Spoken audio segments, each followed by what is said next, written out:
Hi everybody, Matthew Turnage here. Today I'm going to rank all the Beatles studio albums, and of course we'll be looking at just what's considered their standard catalog now, which are the 12 albums they originally released in the UK plus the US version of Magical Mystery Tour, ranking them from my least favorite to my favorite. And I have to say, I love all these albums to one degree or another. Many of them could change place at any given time. I just ranked them this time based on how much I enjoyed them on my recent listen through all their albums, which I do. Of course, at least once a year, sometimes a couple times a year, I'll just listen through all of them. But on this most recent listen, I decided to rank them and see where they fell. I'd have to say number 13 is pretty much set, and number 1 is pretty much set, but in between, if I did this in 6 months or a year, anything from 2 to 12 could move up and down pretty much anywhere in the list. I love them all so much. Now, this is just where I feel they are for me right now.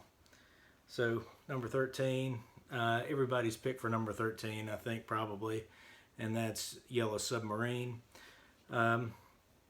And of course, the big reason for rating it so low is it's really only half of a Beatles album.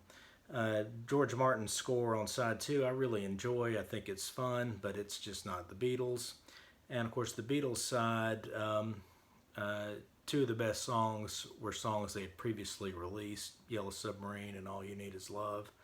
The 4 new songs, the only one I just really love is Hey Bulldog.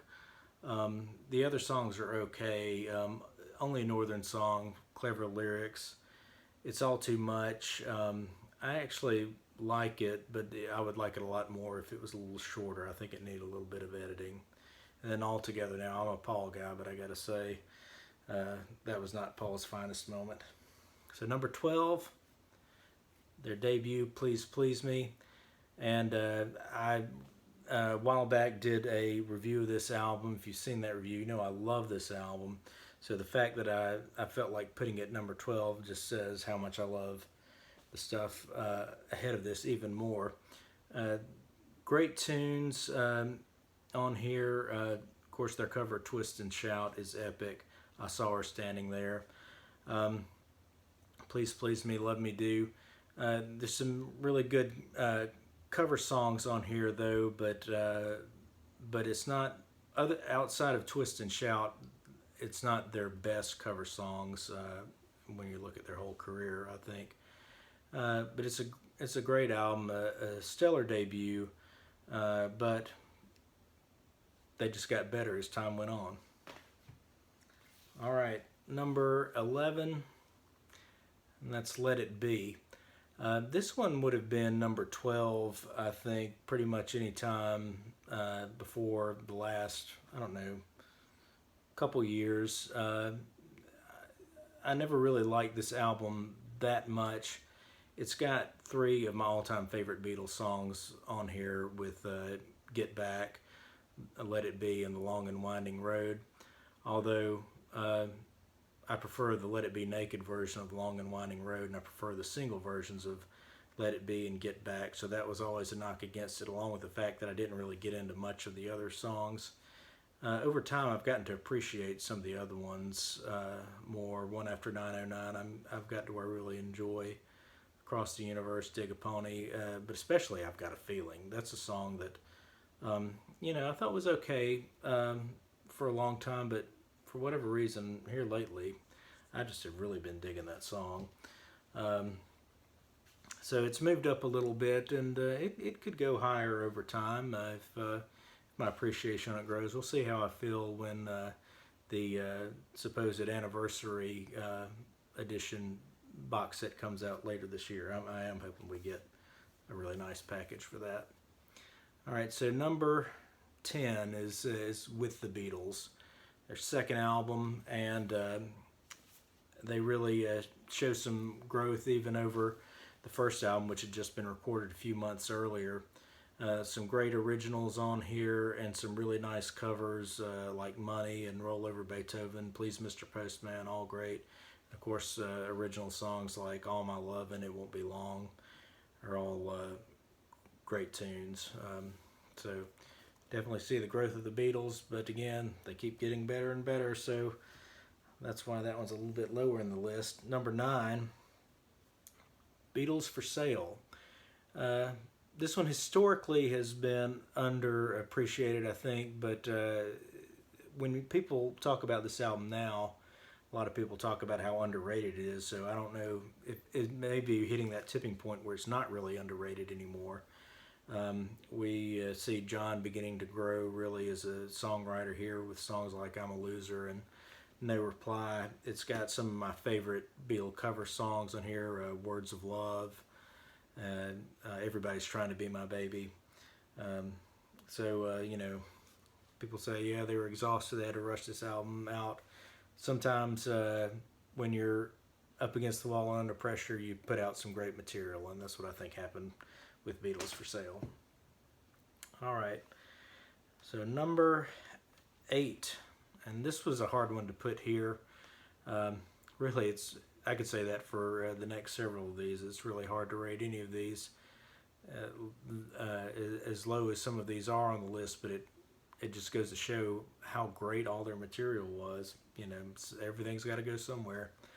So number 8 is going to be Magical Mystery Tour. And part of why I think this one didn't go a little bit higher is because, well, 2 reasons. On side 1 of the album, you've got songs like Flying and Your Mother Should Know, which are okay but not great songs. And as much as I love all the songs on side 2, you know, they were previously issued single selections that were put on this album in order to bring it up to LP length for the U.S. market. But nevertheless, I mean, you've got Hello Goodbye is one of the best singles I think they ever did. And then, of course, Strawberry Fields Forever, Penny Lane. Can you do any better than that as a double A side? Baby You're a Rich Man is one of my all-time favorite Beatles B-sides. And, of course, you also have from the Magical Mystery Tour soundtrack side, I Am the Walrus, which I think is one of the best songs John ever wrote. But, you know, like I say, I guess because of some of the weaker songs on side 1 and the fact that side 2 is just compiling great singles, you know, I knock it down just a little bit for that. All right, number 7, Help. I really love this album. I said in an earlier video that I think this is an underrated album.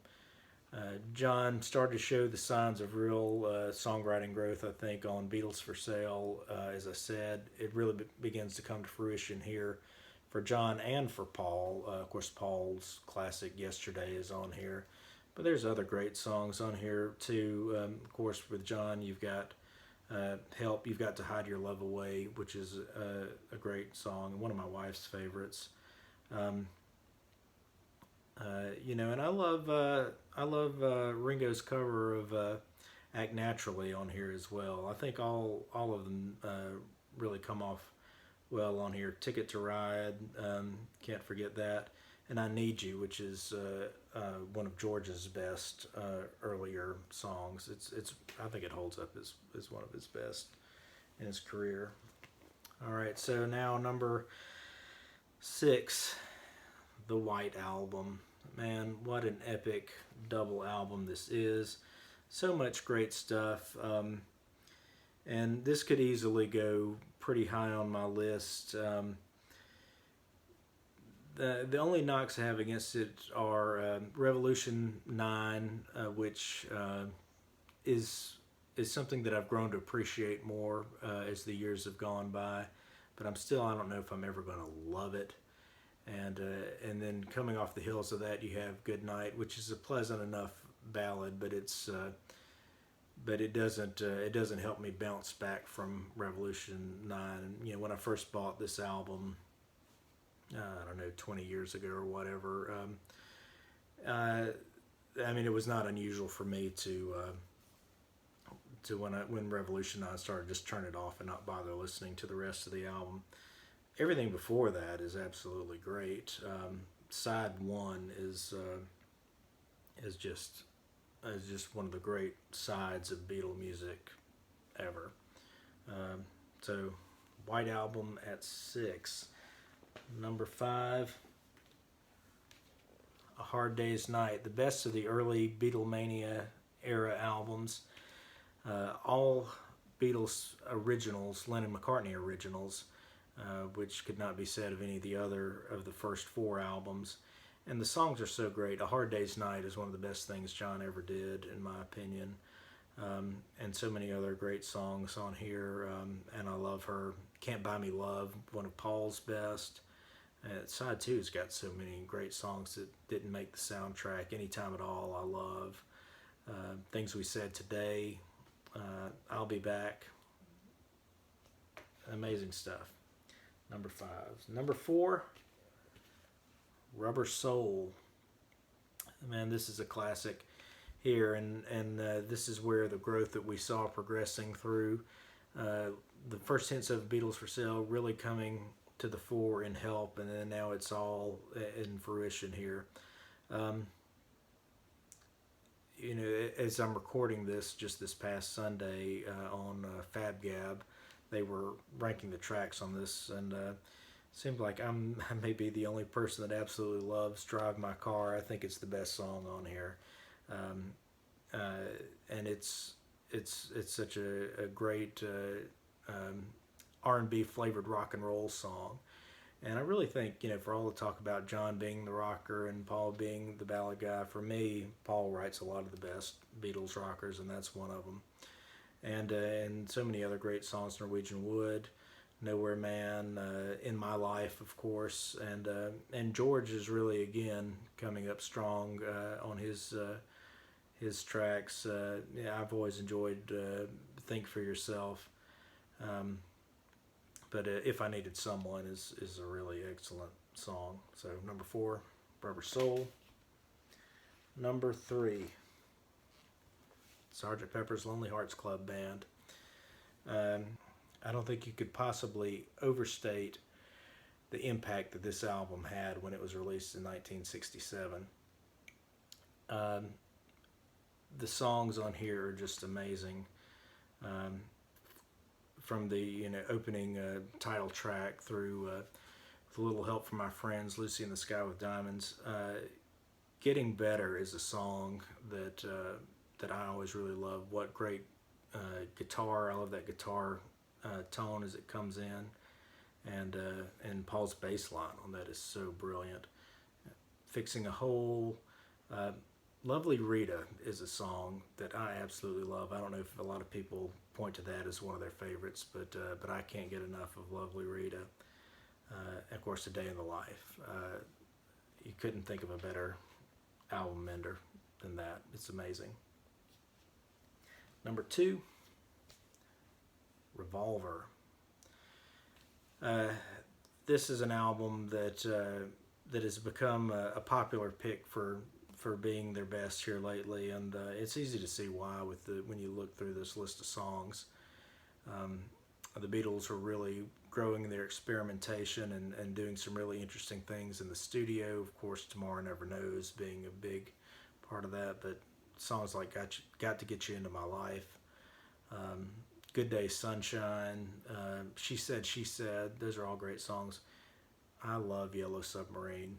It's such a great, fun song with all the effects and everything in there. Here, There, and Everywhere is one of Paul's best ballads.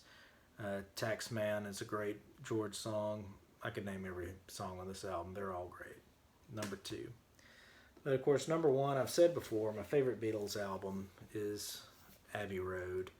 And this album, they really, after all the tension and everything that was going on, all the arguments about the business, somehow they put it all to the side to come up with some of their best material. John had a little bit of a lull in his songwriting inspiration, I guess, during the Let It Be sessions, but he's back full force on Abbey Road with a track like Come Together, and I Want You, She's So Heavy, and of course Because.